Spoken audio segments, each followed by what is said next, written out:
கற்பித்தல் நவீனமாகும் பணிகளில் ஒன்றாக 1ஆம் வகுப்பு முதல் 5ஆம் வகுப்பு வரையிலான பாடங்கள் பள்ளிக்கல்வித்துறையால் காட்சி தொகுப்பாக இணையத்தில் பதிவேற்றம் செய்யப்பட்டுள்ளன.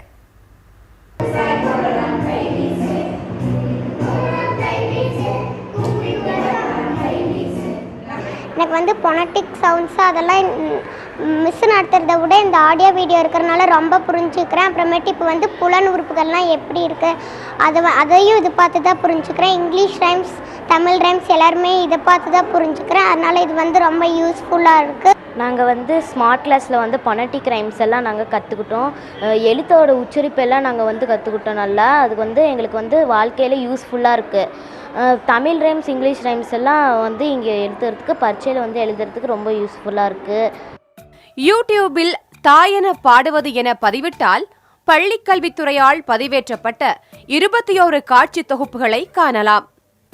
இவை சிடி வடிவில் தொடக்க பள்ளிகளுக்கு அனுப்பப்பட்டுள்ளன. போர்டில் எழுதி போட்டு அதன் மூலமாக பிள்ளைங்க கற்றுக்கிட்டு இருந்தாங்க. ஆனால் இப்போ ஆடியோ அண்ட் வீடியோ வரும்போது பிள்ளைங்க தெளிவாக அந்த ரைம்ஸு, பொனட்டிக்லாம் எப்படி உச்சரிக்கிறோம், எப்படி ஆக்ஷனோட சொல்லணும் அப்படிங்கிறதெல்லாம் நல்லா தெளிவாக புரிஞ்சுக்கிறாங்க. முன்மாதிரியாக தமிழ்நாட்டிலே பார்த்திங்கன்னா நம்ம தூக்கப்பள்ளியில் கொடுத்துருக்குறது ஒரு முன்மாதிரியாக இருக்குது. மற்ற ஏழை குழந்தைகளுக்கும் இது படிக்கிறதுக்கு சௌரியமாக இருக்குது. இதே போல் தமிழ்நாட்டில் இன்னும் எல்லா ஸ்கூல்லையும் பண்ணி கொடுத்தா இன்னும் மாணவர்களுக்கு இன்னும் சௌரியமாக இருக்கும், நல்ல முறையில் இருக்கும்.